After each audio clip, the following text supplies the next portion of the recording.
Right now, while you're watching this video, every single American household owes an average of $154,152. Not the government, not corporations.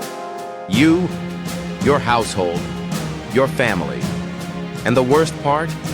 Most people have no idea how deep they actually are.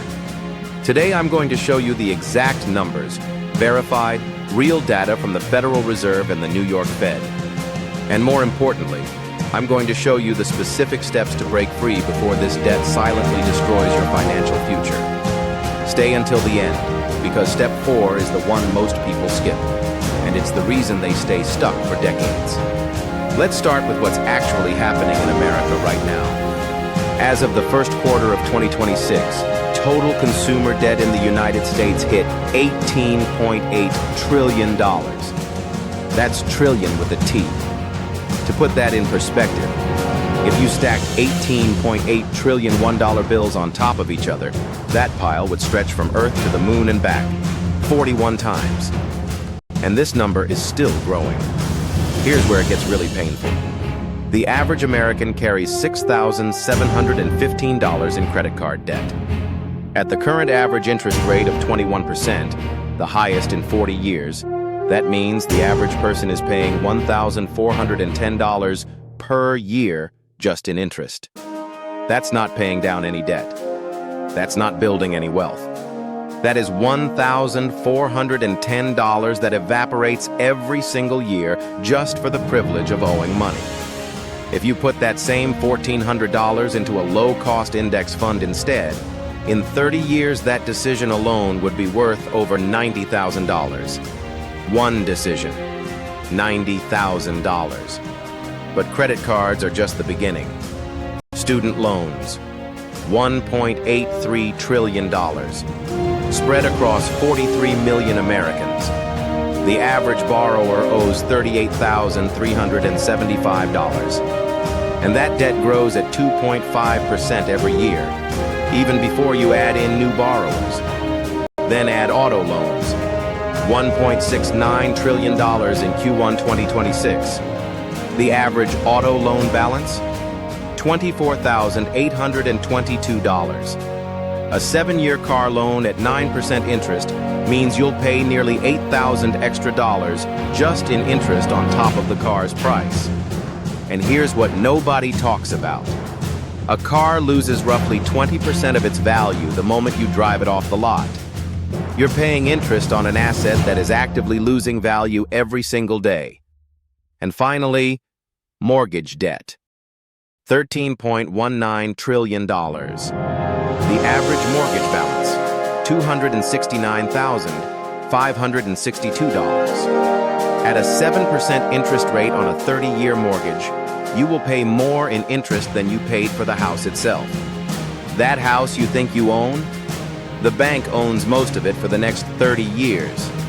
Now here's the question nobody asks. If the average American is drowning in $154,000 of debt, how did it get this bad? 3 reasons. First, lifestyle inflation. Every time income goes up, spending goes up proportionally. New car, bigger house, nicer vacations. The raise never translates into savings. It translates into a higher monthly payment. Second, minimum payments. The credit card industry is designed to keep you in debt forever. Pay the minimum on a $6,000 balance at 21%, and it will take you over 20 years to pay it off. You'll pay more than $6,000 just in interest. Third, zero financial education. In school, they teach you algebra.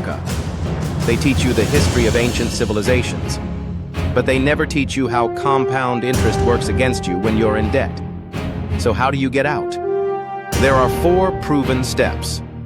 And I mean proven, with real data. Step 1, know your exact number. Most people avoid looking at the full picture because it's uncomfortable. Don't be most people. Write down every single debt you have. The balance, the interest rate, the minimum payment, every single one. You cannot fight an enemy you refuse to look at. Step 2, choose your weapon. the avalanche or the snowball. The debt. Avalanche. Pay off your highest interest debt first while paying minimums on everything else. This is mathematically optimal. Studies from Northwestern University show it saves you the most money over time. The debt snowball. Pay off your smallest balance first for psychological wins. Research published in the Journal of Consumer Research shows the snowball method has a higher completion rate because momentum matters. Either method works. The best one is the one you actually stick to. Step 3. Negotiate and refinance. Most people don't know this is an option, but it is. Call your credit card company directly and ask for a lower interest rate. Studies show that over 65% of people who simply ask get a rate reduction. Look into balance transfer cards offering 0% promotional rates for 12 to 21 months. That's a runway to pay down principal without interest. If you have student loans, check refinancing options. Dropping from 7% to 4.5% on $30,000 saves over $3,000 in interest. Step 4, and this is the one most people skip. Build a $1,000 emergency fund before you attack debt aggressively. This seems counterintuitive. Why save money when you're paying 21% interest? Because without a safety net, one emergency, a car repair, a medical bill, a broken appliance, forces you back onto the credit card, and you erase weeks or months of progress in a single day. $1,000 removes 90% of life's emergencies. It's not a full emergency fund. That comes later. It's a firewall. Here's the finish line, and it's worth keeping in mind. Every dollar of high-interest debt you eliminate is a guaranteed 21% return on that money. You will not find a guaranteed 21% return anywhere on Wall Street. And once that debt is gone, that same monthly payment, invested instead into a low-cost index fund, starts building wealth that compounds for you instead of against you. The average American pays over $450 per month servicing non-mortgage debt. Eliminate that debt and redirect those $450 into the market for 30 years. At the S&P 500's historical average of 10.4% annual return, that becomes $1,100,000. Same money, completely different destination. Debt is not a life sentence. It is a problem with a mathematical solution. The people who break free are not smarter or luckier. They just started. If you found this valuable, subscribe to Apex Wealth. We publish verified wealth-building strategies every week that most people never learn until it's too late. Hit the like button if this opened your eyes, and drop in the comments. What debt are you tackling first?